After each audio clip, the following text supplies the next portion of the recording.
única que me hace feliz cuando nadie te dice la verdad. Infosiberia, las noticias en tu celular.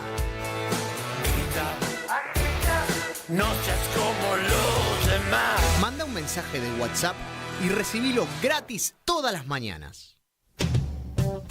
Radiocaput.com. Estás conectado. Estás en Caput. 30.000 detenidos desaparecidos. ¡Presentes! Ahora y siempre. Ahora y siempre. Ahora y siempre.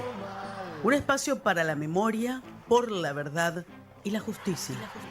Un ámbito de reflexión sobre los derechos humanos para pensar qué pasó, qué pasa y qué puede pasar. Ahora y siempre. Ahora y siempre. Mucho más que una consigna. Un lugar donde encontrarnos.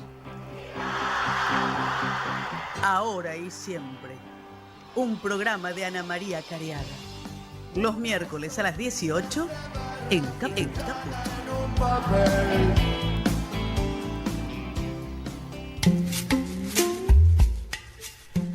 Buenas tardes a todos, a todas. Estamos otra vez aquí en Caput, en el ciclo 2025 de Ahora y Siempre, para seguir construyendo juntos y juntas este espacio para la memoria, por la verdad y la justicia. Nuevamente nos reencontramos con ustedes desde el estudio Chicha Mariani de Radio Caput. Soy Ana María Cariaga y estamos con Oscar Estellés. Buenas tardes a todas, todos, todes, dedicado especialmente a la exministra Acuña y al ministro Petri. Y con Anita Fernández. Hola Ana, hola Oscar, hola Martín, hola a todas, a todos y a todes. Martínez Loza, nuestro operador de cabecera. ¿Qué tal, Martín? ¿Cómo estás? Se sonríe Martín detrás del vidrio. Comencemos recordando nuestras vías de comunicación. Para contactarse con Ahora y Siempre, pueden hacerlo por WhatsApp al más 54 911 6516 4446, por ex Twitter, Ahora y Siempre OK, todo junto, y por Facebook, Ahora y Siempre, también todo junto. Y para recibir Infosiberia, el primer y mejor noticiero por WhatsApp, solo tenés que mandar un mensaje, puede ser Ahora y Siempre, al más 54 911 2867 9078. Agendás el número entre tus contactos y ya está. Cada mañana tempranito el resumen de noticias en tu celular. Sigue sumando suscriptores, Infosiberia, son mucho más de 70.000 ya. Y la noticia nacional, la primer noticia del día de hoy, decía: se conocieron las últimas palabras del Papa Francisco a su enfermero de confianza, Massimiliano Strapetti. Tras su paseo por la Plaza de San Pedro el domingo de Pascuas, dijo: gracias por traerme de vuelta a la plaza. El Vaticano informó que Francisco no sufrió y que su muerte fue rápida y serena. Vamos a hablar después de este tema. Pero ahora tenemos otro tema, ¿no? Vamos a hablar después de este tema y vamos a empezar por el tema que lamentablemente estamos empezando cada programa, que es que hoy hubo nuevamente represión en la marcha de los jubilados, de las jubiladas, en reclamo que cada miércoles hacen en reclamo por la vida, porque la verdad que están defendiendo su vida, su condición de dignidad. La Policía Federal retuvo a los manifestantes sobre la vereda para supuestamente garantizar el cumplimiento del protocolo antipiquetis, que en el marco de la repetición de lo habitual, más de lo mismo. En esta ocasión se sumaron maestros agrupados en la organización de la Federación Nacional de Docentes Universitarios, CONADU y movimientos sociales, y los manifestantes fueron rodeados por una fuerte presencia policial, siempre intimidante, siempre provocadora, y en medio de toda esa situación un manifestante quedó inmovilizado entre las vallas y las paredes del Congreso. Fue detenido, tenía puesta una camiseta de Chacarita bajo una remera de color naranja, se lo llevaron efectivos de la Policía Federal. También fue detenida una mujer, en esto a lo que la Bullrich ya nos tiene acostumbrados y acostumbradas todos los miércoles. Qué hipocresía, ¿no? Porque mientras van a despedir al Papa Francisco y ahora todos hablan de él, justamente él reprochaba estas cosas, ¿no? La represión, la inequidad, hablaba de justicia social y defendía, entre otras cosas, a los jubilados. Así es, y hay algunas expresiones, Anita, en coincidencia con lo que estás diciendo, que vamos a tener hoy en la segunda parte del programa, cuando nos refiramos a la figura del Papa Francisco.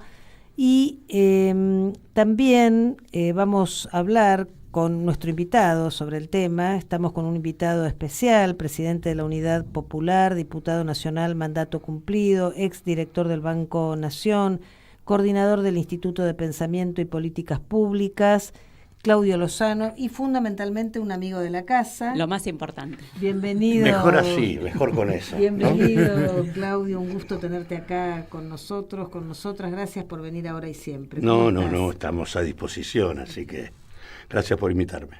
Bueno, por supuesto vamos a hablar de economía, de la situación del aburrido. país y demás. Qué aburrido, pero bueno, aburrido pero imprescindible. Vamos a hablar de otras cosas. Bueno, por eso queríamos primero, y porque la segunda parte de nuestro programa va a estar dedicada a recordar dedicado a recordar la figura del Papa Francisco, queríamos pedirte a vos también, si querés hacer una reflexión sobre lo que significó su legado y lo que significa su partida.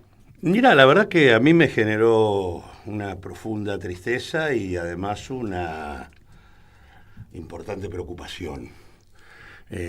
Tristeza porque creo que es un papa tan inesperado como imprevisible, ¿no? O sea, nadie pensaba que iba a ser. Era muy difícil que un papa latinoamericano, argentino, jesuita, tenía muchos elementos que no lo hacían potable, digamos, fuera elegido. Y segundo, creo que nadie pensaba que iba a ser el papado que hizo. Yo recuerdo, yo era diputado en el momento en que se produjo esta nominación, estaba en sesión en ese momento, 2013, marzo del 2013, y yo estaba ubicado en el recinto, en el centro del recinto.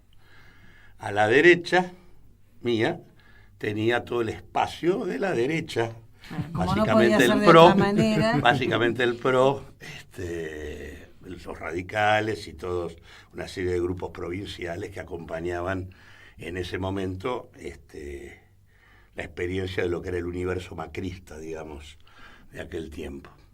Y hacia la izquierda tenía el Frente para la Victoria. Uh-huh. Entonces ustedes recuerdan, pero la verdad que lo que teníamos en aquel momento era una relación de conflicto entre Bergoglio y el gobierno de Kirchner. Y había un intento por parte del macrismo de entornar al arzobispo en aquel momento. Por lo tanto, cuando se produce la nominación y nos enteramos estando en el recinto, y cuento esto porque esto da la imagen de cómo muchas veces los debates domésticos locales hacen que se pierda de vista la dimensión de las cosas que ocurren, y que se entienda todo y que no se entienda nada, ¿no? Cuando se produce el nombramiento y nos enteramos, en el espacio de la derecha saltaron a viva voz, como que en realidad habían logrado poner su representante en el papado, al frente de la iglesia. Y del otro lado, silencio total. Como si lo que había ocurrido era una tragedia. ¿Qué pasó con el Papa Francisco?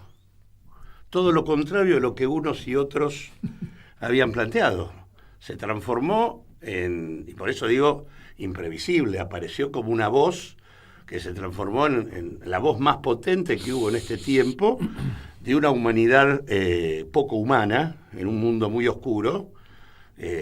Apareció alguien que habló de la desigualdad, de la pobreza, que puso el tema de las guerras, la discusión de los genocidios, que le abrió la puerta a la discusión científica en la iglesia, metió el tema del extractivismo, metió el tema del cambio climático, y además hacia adentro de la iglesia, porque fue contra la corrupción financiera del Banco Ambrosiano, porque le abrió la puerta a una presencia jerarquizada de la mujer adentro de la Iglesia, nombró más de 1.100 mujeres en diferentes cargos jerárquicos de la Iglesia,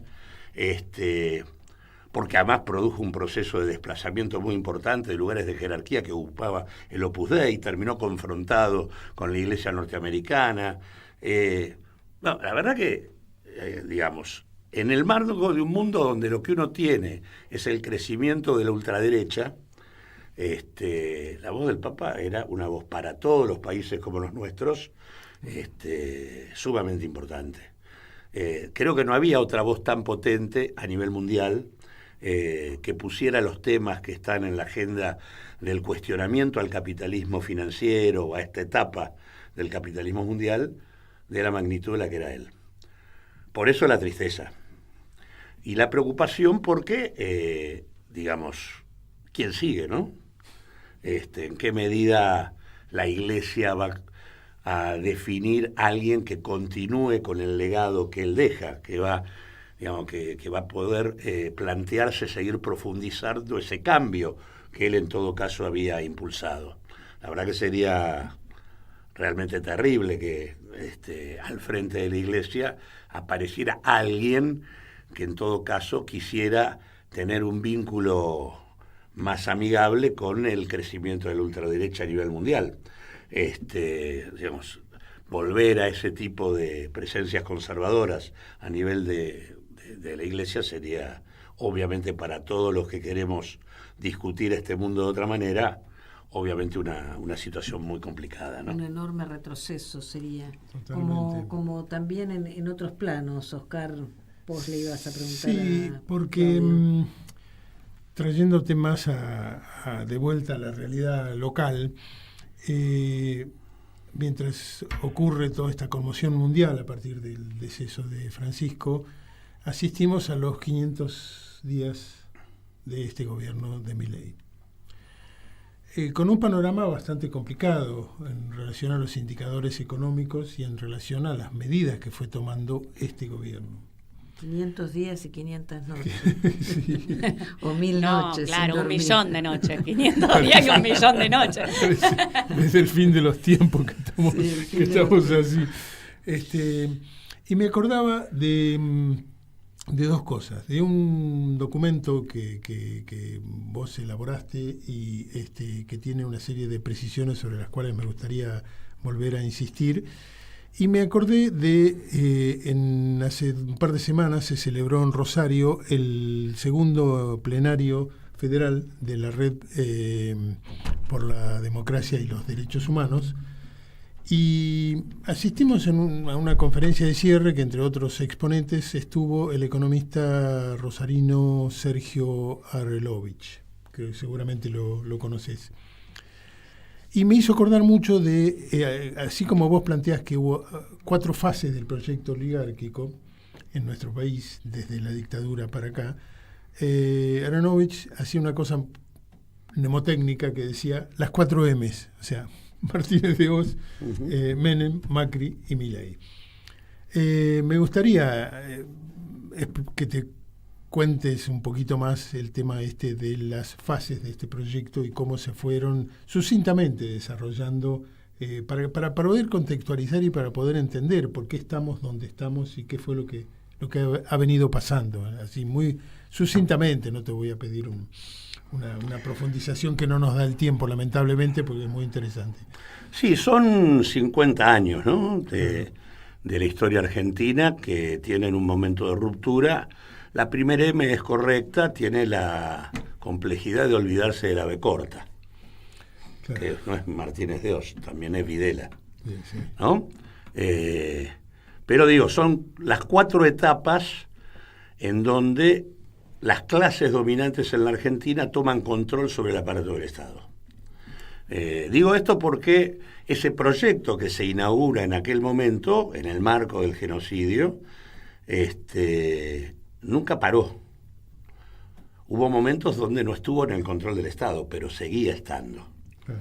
Y se encargó, a través de las diferentes herramientas que tienen para intervenir, que son tanto el poder económico como el manejo de estructuras del Estado, sobre todo de carácter represivo, que siguieron vigentes incluso al interior del propio proceso institucional, porque no fueron totalmente desactivadas, Claro, ni cosa que se le parezca. Eso es importante, digamos, hubo muchas cosas que se que hasta hoy establecieron ahí siguen, y siguen vigentes. que hasta digamos, hoy ¿no? siguen vigentes, ¿no? Digo, con solo mirar quienes controlan la estructura de la CIDE, digo, e incluso, bueno, al interior de las Fuerzas Armadas, digo, todas esas cosas, hay muchos elementos que siguen presentes, pero además de esto, además del poder económico para poder incidir, también una creciente influencia en términos de control institucional. Fueron capaces de crear fuerzas políticas que le fueron afines, subordinaron las estructuras políticas tradicionales, tanto la del radicalismo, que quedó como furgón de cola de Macri, como la del Partido Justicialista, que fue el instrumento concreto de la aplicación del consenso de Washington con Menem.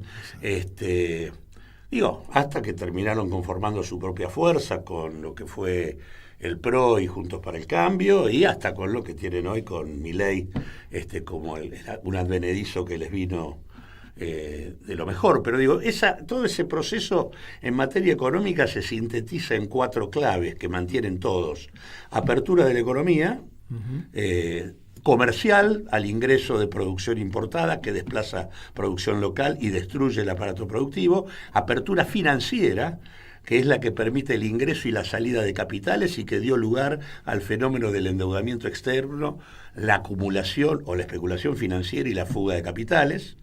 En ese marco, el otro elemento es la desregulación general de la economía, el retiro del Estado de funciones de intervención que intentaban poner algún tipo de límite al control monopólico o oligopólico de los mercados.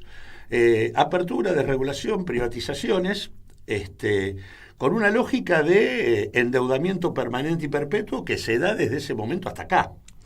Estamos protagonizando una nueva etapa de incremento del endeudamiento.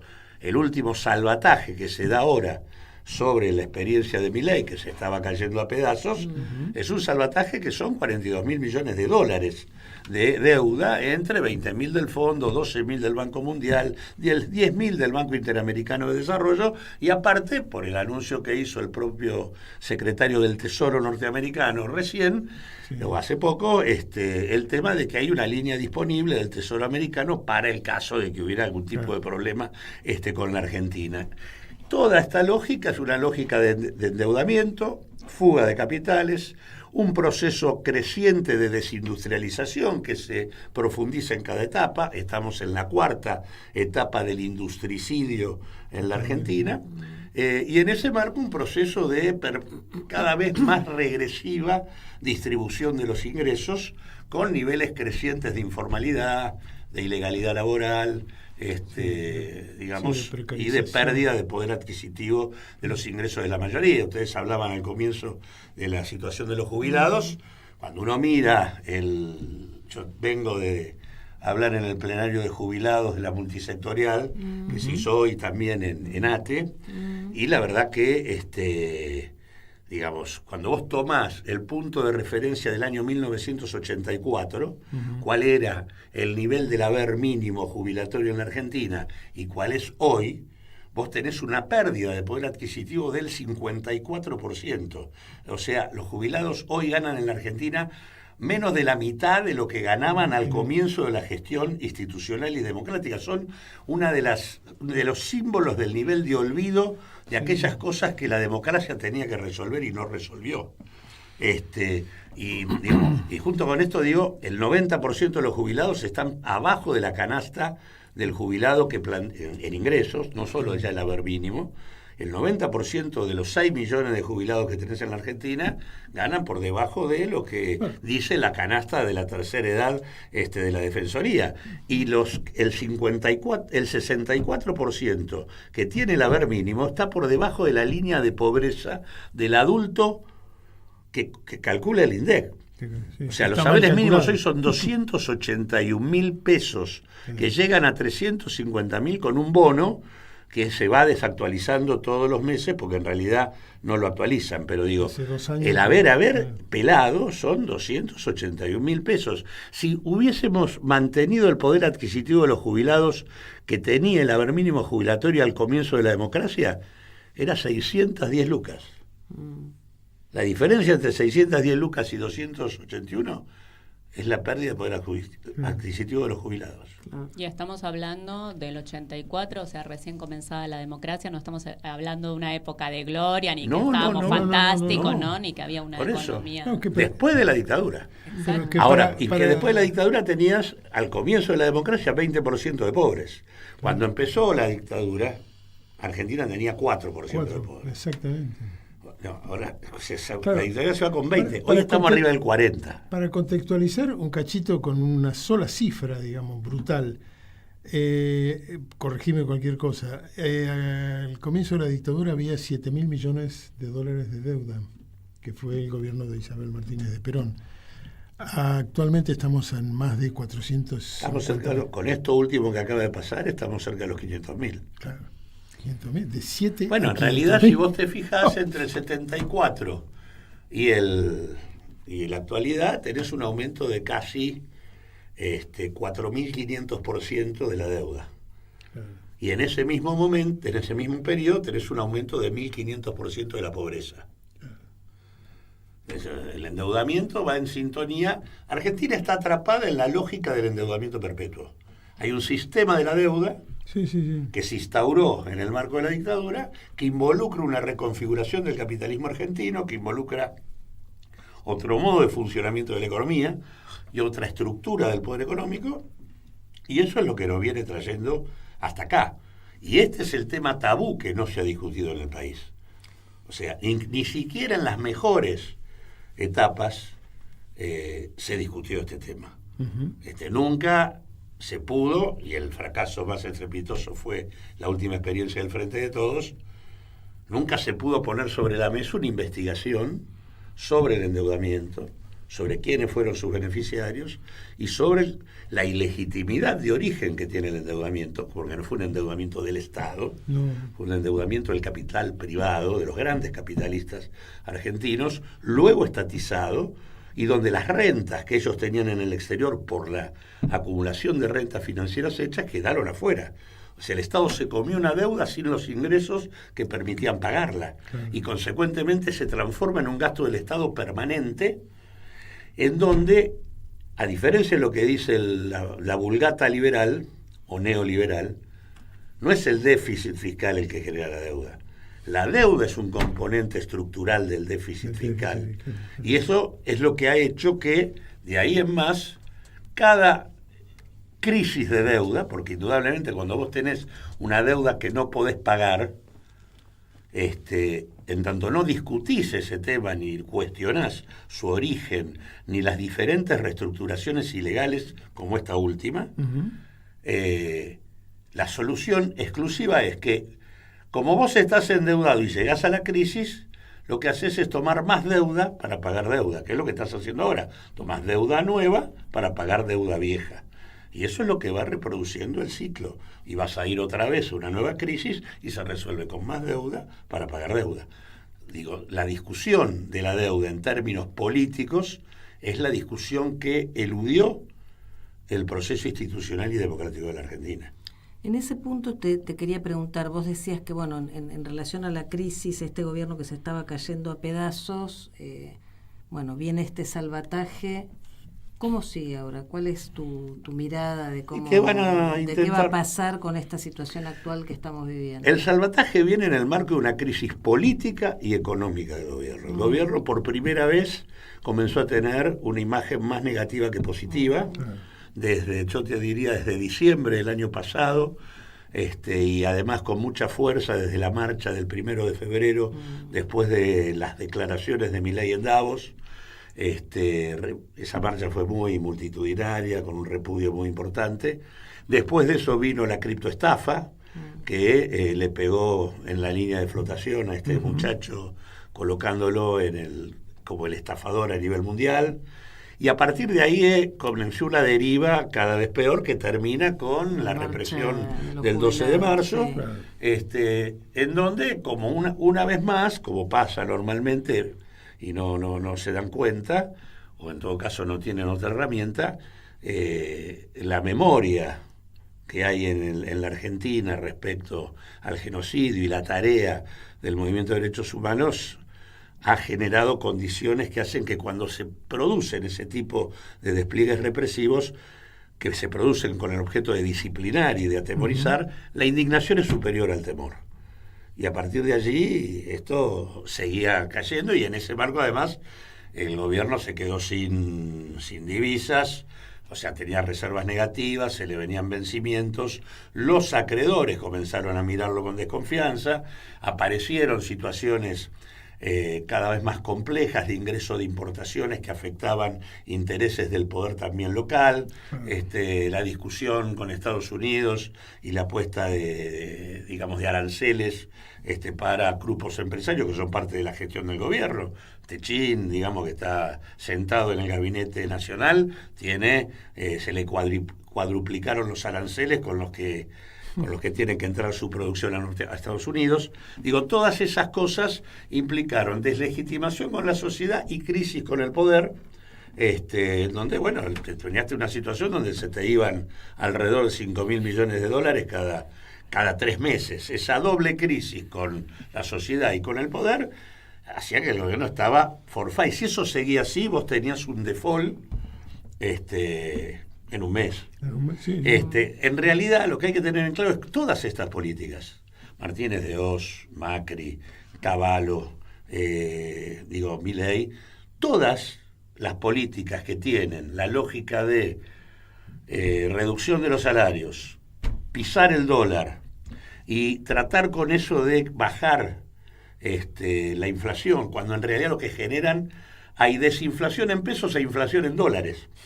Y lo que termina pasando es que eso te genera una desarticulación completa de la economía, que lo que produce es que como los dólares no te alcanzan, tenés que tomar deuda, como además entran importados, desplazan producción local, se perdieron 13.000 empresas en los 16 meses de Milei, y hay una destrucción de 180.000 puestos de trabajo formales. Sí, además cayó el consumo brutalmente. Entonces digo, vos lo que tenés es siempre estas políticas de endeudamiento, destrucción productiva, precarización laboral y demás terminan de una sola manera, que es en default.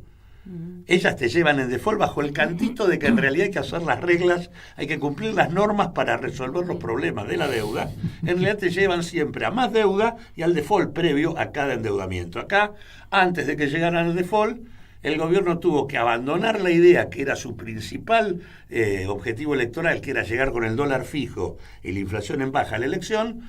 Tuvo que aceptar la presión del fondo diciéndole, nosotros te vamos a poner toda la torta, pero tenés que ir a un régimen cambiario de transición que todos sabemos que dura hasta octubre, en el mejor de los casos. Porque lo que están queriendo hacer es reeditar el proceso de especulación financiera que tenían antes, ahora. Por eso están tratando de que el dólar esté lo más bajo posible y subiendo la tasa de interés para hacer más renta financiera en pesos. Ahora, por cada dólar que venga, se transforma en pesos y acumule, después no sale un dólar. Si vos hiciste 30% de ganancias en dólares y metiste $100 acá, vas a llevarte 130. Si metiste $100.000, vas a llevarte 130.000. Digo, y el problema es que esto lo que hace es que ellos se van a comer la nueva deuda que ellos mismos han tomado. O sea, esto siempre termina mal. Entonces, ahora lo que van a querer hacer es volver a ese ciclo de especulación financiera y que obviamente además en el contexto de la apertura desarticula la producción local. Lo grave del caso es que hay muchos sectores del campo supuestamente popular que discuten esto esperando a ver cuándo esto estalla. Y en realidad el tema no es que estalle. Vos fíjate que acá lo salvaron para que no estalle. Ahora, el tema no es que, mientras no estalla hace daño igual. Exactamente. Daño social, daño productivo, en deuda por generaciones. La confrontación con esto no es solo cuando estalla. Cuando estalla, además, ya perdiste vos, porque no construiste lo que tenías que construir para hacerte cargo de la situación. Claudio, te agradecemos muchísimo, más que no era para nada aburrido, sino es muy preocupante, siempre volvemos al pesimismo de la razón, pero nos queda el optimismo de la voluntad, así que bueno, te agradecemos mucho. Decíamos que hoy ha entrado en crisis política el gobierno, hay que ponerlo en crisis política de vuelta. Así es. De eso así se es. trata.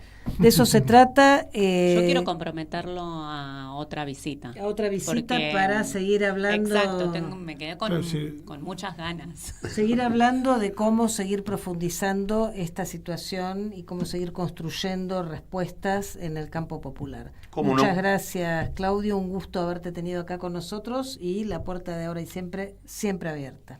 El gusto es cuando quieren, vuelvo. Dale. Muy bien. Muchas gracias. Muchas gracias. ¿Querés arrancar la mañana bien informado? Rompela. Infosiberia, las noticias en tu celular.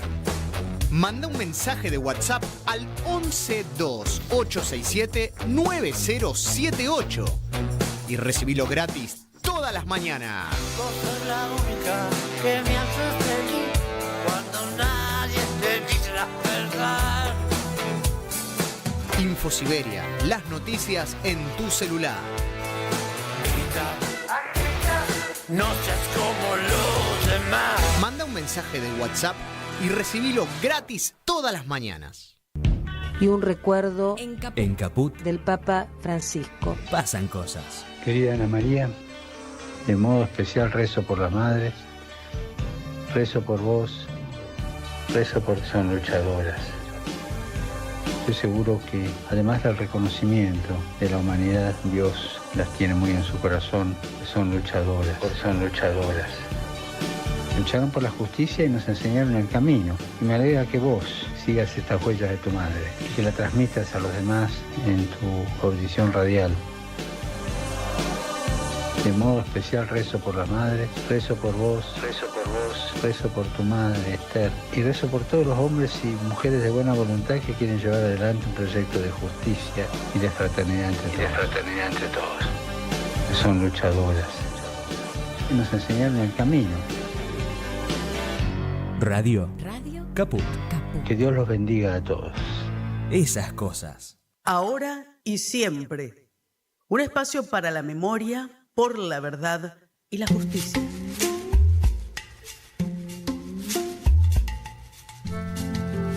Y seguimos acá en Ahora y Siempre. Vamos a escuchar ahora algunas expresiones acerca de la figura de Francisco. Primero vamos a escuchar las palabras de Marta Ferraro, de la agrupación de Frente y de la Casa de la Mujer, Esther de Cariaga, que esto nos decía. Querida Ana María, Anita, Oscar, bueno, la sensación que tenemos es de una gran orfandad, un dolor en la boca del estómago de la pérdida de un padre, de una orientación, más allá del legado, del gran legado que nos ha dejado Francisco, de la gran responsabilidad que nos deja para seguir, para continuar, para seguir construyendo comunidad, para seguir cuidando la casa común, para seguir protegiendo al desprotegido. Pero hoy lo que puedo decir es que estoy hoy invadida de tristeza y de angustia. Se ha ido un gran líder de la humanidad, además. Una persona súper conciliadora, pero siempre desde la justicia social. Así que nada, los abrazo, les comparto estas pocas palabras porque no tengo mucho más para poder compartirles.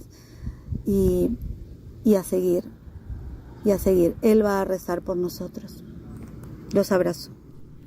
Techo, tierra y trabajo, decía el Papa Francisco, y es la práctica de la agrupación de Frente con toda esta tarea que llevan adelante en el barrio, y por eso también entre todos los sentimientos esa sensación de desamparo frente a la partida de Francisco. Vamos a escuchar ahora las palabras de Carlitos Saracini, de los curas pasionistas, que desde Uruguay esto nos decía. Queridas Ana, Anita, querido Oscar y los oyentes, un abrazo enorme desde Montevideo. Me piden que diga alguna palabra sobre Francisco. Mi sentimiento es como los de millones, de tristeza, pero sobre todo de un profundo agradecimiento. Porque alguien que ha vivido el Evangelio de Jesús, la buena noticia, así hasta el extremo, digamos, porque yo podría traducir esta buena noticia de Jesús en querer hacernos hermanos, derribar fronteras. Desde la teología de la liberación decimos decidir, sea en la clase social que estés, decidir colocar el corazón en los pobres, en los jubilados golpeados, en aquellos que están siendo masacrados por las guerras, colocar ahí en los migrantes el corazón y desde ahí poner la mirada en este horizonte y este camino que es que otro mundo es posible, de mayor fraternidad, de justicia social, de creer que no hay justicia para uno y para otros ¿no es cierto? Que la impunidad no es eterna. Bueno, esto fue lo que encarnó Francisco. Hay gestos, ¿no? Su primer viaje fue a Lampedusa, el lugar donde mueren miles que vienen de África hacia Europa, y ahí hizo su mensaje. El Jueves Santo, así lo enfermo que estaba, decidió nuevamente ir a la cárcel a visitar a esos jóvenes. No pudo lavarles los pies como lo ha hecho, sin embargo estuvo ahí, digamos, 4 días antes de su muerte, de su Pascua.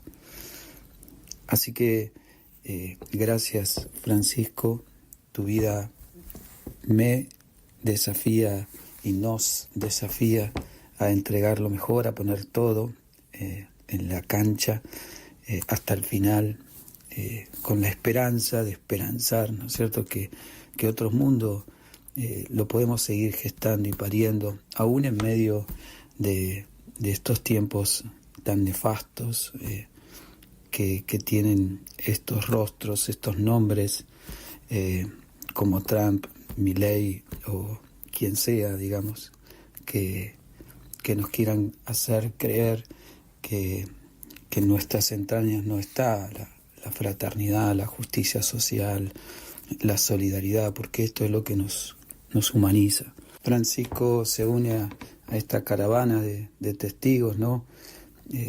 Como es Carlos Mujica, Angelelli, Romero, Alice Dumont y tantas, miles y miles, ¿no? Las madres, Norita. Bueno, no sé si ustedes no lo escuchan, que junto con los 30.000 y miles y millones nos dice: hay que seguir andando nomás, hay que seguir luchando, hay que seguir amando nomás, hay que seguir andando. Abrazo.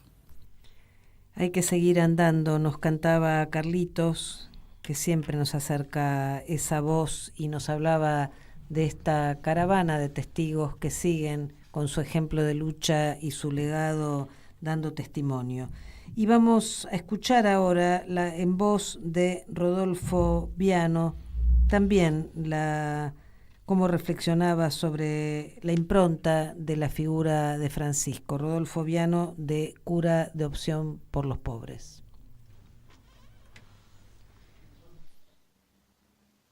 Estar en la calle resistiendo y en las periferias sirviendo vale más que caretear hipócritamente en el funeral.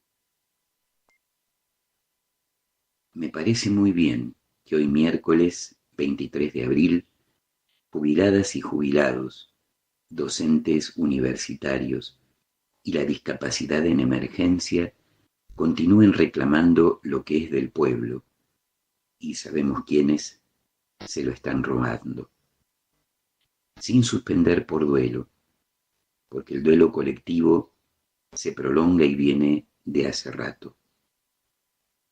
Aunque ni se lo mencionara a Francisco, aunque ningún cartel lo recordara, seguro que Jorge Mario les mandará su guiño cómplice y su mejor buena onda desde el otro barrio. Porque allí está y persevera su aprendizaje de Esther Balestrino de Careaga, a quien reconoció como una de sus mejores maestras. Allí está y persevera su enseñanza acerca del hacer lío, reclamando ecología integral, esto es, vida digna para todas, todos y todo, y practicando amor político, esto es, amor por el bien común de los pueblos, empezando por las víctimas de injusticias y violencias múltiples. La hipocresía del fariseísmo viaja a Roma para estar en primera fila, mientras este discípulo de Jesús, que cumplió su misión lo mejor que pudo, le seguirá gatillando en sus adormiladas conciencias. Basta ya de hacerse los sordos ante el clamor de los pobres y de la madre tierra, del que ustedes son los únicos responsables. Basta ya de hacerse los sordos, decíamos, efectivamente, frente a la hipocresía del fariseísmo que viaja a Roma para estar en primera fila. Le agradecemos mucho también a Rodolfo Viano y, bueno, también a Adolfo Pérez Esquivel. Sí, Adolfo posteó: gracias, querido Papa Francisco, por amar hasta el final a la humanidad y llamarnos a construir el diálogo que necesitamos para el cuidado de la casa común y el respeto por la dignidad humana. En la fuerza de tu mensaje de paz y justicia social, la de un valiente pastor cristiano latinoamericano, renace y renacerá cada día la Iglesia de Jesús, volcada hacia los más vulnerables que el mundo no quiere ver. Rezamos por tu descanso eterno en el abrazo del Señor, tu amigo Adolfo Pérez Esquivel, decimos nosotros. Sí, se pronunciaron muchos y muchas, porque la verdad que es una pérdida muy, muy fuerte, ¿no? Para todas y todos los que queremos un mundo más justo. Y entre ellos se pronunció Silvio Rodríguez. Ha muerto el mejor papa de la historia, el argentino Jorge Mario Bergoglio, el Papa Francisco, un verdadero cristiano que reivindicó la Iglesia para los humildes, tanto que los oligarcas y sus sirvientes le llamaron comunista. Francisco le devolvió dignidad a la Iglesia Católica y me alegré por mis abuelas María e Isabel y por los millones de seres que han creído con doliente honestidad en Jesús. Gloria a Francisco, humano de corazón y mente excepcionales, hijo de nuestra América y del mundo, o sea, de Dios. Quien estuvo también ahí, se hizo presente para despedirse en el Vaticano, para despedirse de Francisco, fue la hermana Geneviève Janingros, muy cercana a él, sobrina de Léonie Duquet, una de las religiosas francesas secuestradas y desaparecidas durante la última dictadura, en lo que se conoció como el secuestro del grupo de la Santa Cruz, y estuvo despidiéndose también del Papa Francisco. Efectivamente, estuvo en la Argentina un par de veces Geneviève con nosotros. Vamos ahora. Bueno, vamos a algunos parroquiales rapidito. El próximo 3 de mayo a las 20 se estrena en el Cine Gomón Yo filmé a Osvaldo Bayer, una película de Fabio Zurita con la participación de Leonardo Fabio, Eduardo Galeano, León Rosichner, David Viñas y las voces de Diego Capusotto y América Escarfó. Y también tenemos que anunciarles que el viernes 25 a las 19 en la Feria del Libro, en el stand de Página 12, que es el stand número 705 del Pabellón Azul, va a haber un homenaje y la presentación del libro La cabeza perdida de Pancho Ramírez, de la querida Estela Caloni. Ese no se lo pueden perder. Van a estar como invitados Adolfo Pérez Esquivel, Luisa Valenzuela y Marta Basallo. Recuerden, Feria del Libro, viernes 25, 19 horas, stand de Página 12 en Pabellón Azul. También en el pabellón de página 12 va a haber un homenaje a Norita, ¿no es cierto? Exactamente, el día 3 de mayo. A las 19 horas. A las 19 horas. Y también va a haber un homenaje a Norita, que es un recorrido por la memoria el 26 de abril desde las 16:30, que en realidad es un homenaje a Gustavo Cortiñas en el aniversario de su secuestro por el terrorismo de Estado. En el marco de ese aniversario, lo recordamos el miércoles pasado, justamente fue secuestrado el 15 de abril de 1977 en la estación de Castelar. Va a haber una serie de recorridos que parten de Lobos y Alem en Castelar a las 16:30. Luego van a pasar que era la por casa de Norita.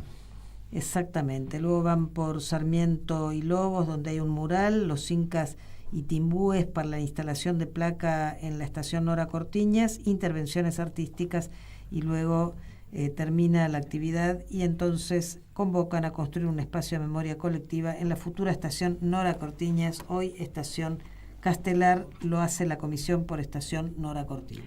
Hermoso sábado, porque también el 26 de abril, un poco más temprano, esto es a las 15, en la Casa Museo Ernesto Sábato, que es Ernesto Sábato 3135 en Santos Lugares, se presenta Recuperar Malvinas de Alejo Ramos Padilla. El autor va a conversar con Ana María Cariaga, nuestra conductora, y Luciana Sábato. También en La Plata se va a presentar el libro de Pablo Basel sobre las Malvinas. Hay muchas actividades que tienen que ver con la defensa de los derechos humanos y que tienen que ver también como respuesta frente a este nivel de avasallamientos al que nos quiere acostumbrar y no nos acostumbramos. Para nada. Y tiene que ver también con todas estas cosas que defendía el Papa Francisco, que lo estamos recordando, y que justamente el 7 de agosto, en ese encuentro que tuve y que mandó el mensaje para Ahora y Siempre, hablamos tanto de la Casa de la Mujer. Nosotros escuchábamos a Marta Ferraro con la agrupación de Frente, y fue el pañuelo que le llevé. También habló del trabajo que hacía Genevieve, su amiga, que vos contaste que estuvo presente hoy en Roma. Rompió las barreras de algunos hipócritas y estuvo cerca de su amigo, ¿no? Entonces justamente estuvo conversando de todas estas cosas que en una visita muy importante en donde vos le entregaste el pañuelo de la casa. Exactamente. Y también repudió la visita de los diputados a los represores. Vamos ahora a nuestros seres queridos.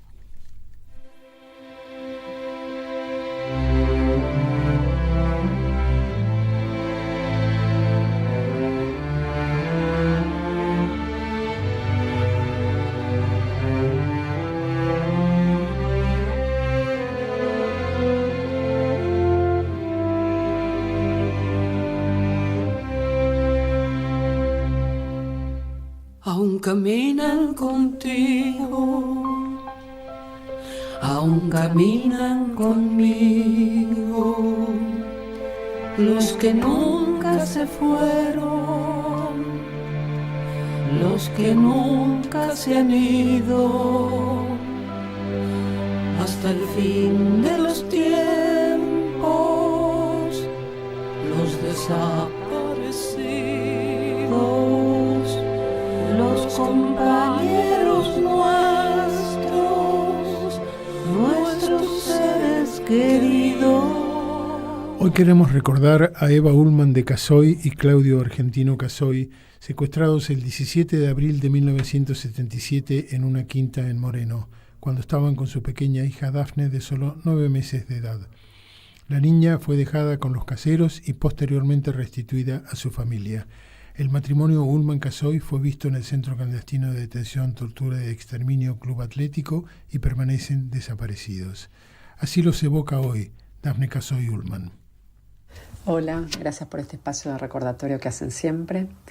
Reconozco que yo no soy muy de enfocarme en el día del secuestro ni en sus cumpleaños. Para mí el recuerdo de mi padre y mi madre es constante, me acompaña a lo largo de mi vida.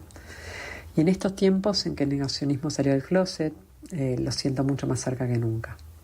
Tengo tanto para decir sobre lo que está pasando hoy, con los despidos en la Secretaría de Derechos Humanos, trabajadores a quienes les mando un fuerte abrazo, o sobre lo que estamos pidiendo a la justicia que está pendiente, como los delitos contra las infancias que no fueron apropiaciones. Pero hoy, por un rato, quiero dejar de hablar de contexto para centrarme en ellos, Eva y Claudio. Eva estudiaba química en la UBA y dicen que entendía con muchísima facilidad las cuestiones más complejas de cualquier ciencia exacta, algo que claramente yo no heredé. Claudio estudiaba agronomía, fue presidente del centro de estudiantes, el del consenso. La primera vez hace mucho tiempo que no ganó la derecha en la facultad porque el peronismo y parte de la izquierda se juntó. Tampoco heredé nada de su especialidad, se me secan hasta las suculentas. Ambos militaban en Montoneros y tenían 20 y pocos años cuando los desaparecieron. A pesar de que solo compartimos 9 meses juntos, tengo charlas imaginarias con ellos y muchas veces creo saber lo que me dirían. Hoy seguramente sería juntate, escuchá, mira más allá de tu ombligo, proyectos, vida, amor, van todos juntos y la salida es colectiva. Eva Ullman de Casoy y Claudio Argentino Casoy presentes. Bueno, y nos vamos con una canción, con un tema de Jorge van der Mole, Oración del Remanso. Los dejamos con La Caja de Pandora, con Mónica Arredondo y Marcelo Goro. Hasta el miércoles que viene. Hasta el miércoles. Hasta el miércoles que viene.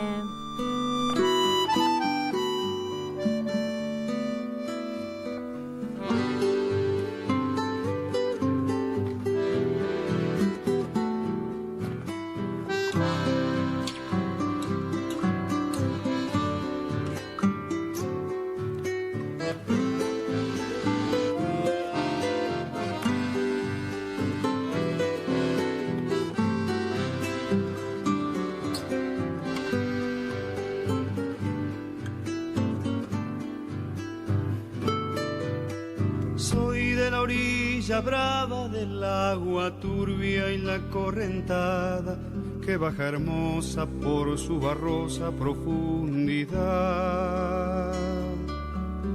Soy un paisano serio, soy gente del remanso Valerio, que es donde el cielo remonta vuelo en el Paraná. Tengo el color del río y su misma voz en mi canto sigo, el agua mansa y su suave danza en el corazón. Pero a veces oscura, va turbulenta en la ciega hondura y se hace brillo en este cuchillo de pescador. Cristo de las redes,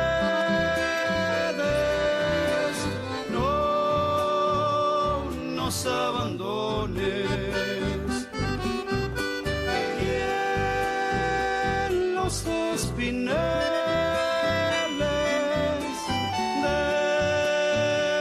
déjanos tus dones. No pienses que nos perdiste, es que la pobreza nos pone tristes, la sangre tensa y uno no piensa más que en morir. Agua del río viejo, llévate pronto este canto lejos, que está aclarando y vamos pescando para vivir.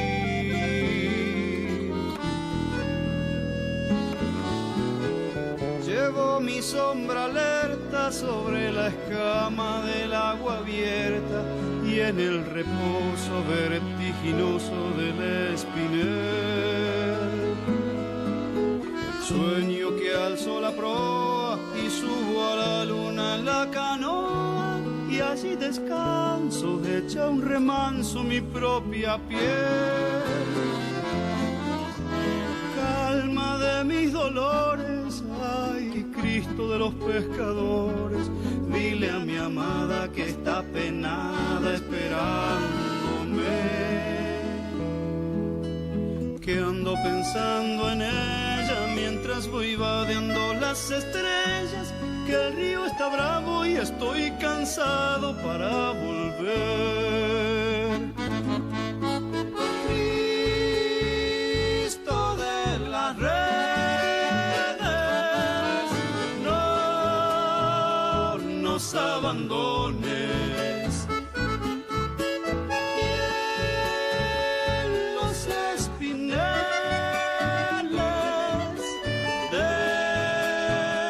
déjanos tus dones. No pienses que nos perdiste, que la pobreza nos pone tristes, la sangre tensa y uno no piensa más que en morir.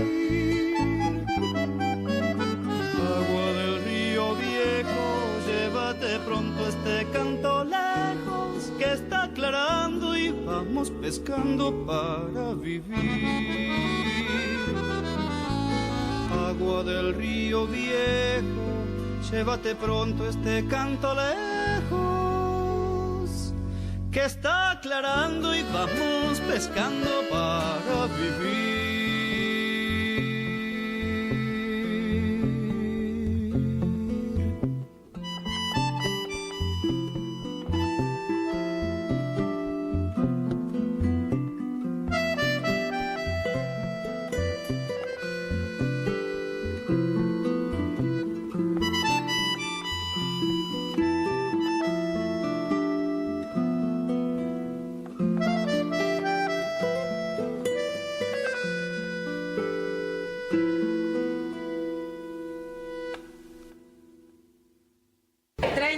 Detenidos desaparecidos. Presentes. Ahora y siempre. Ahora y siempre.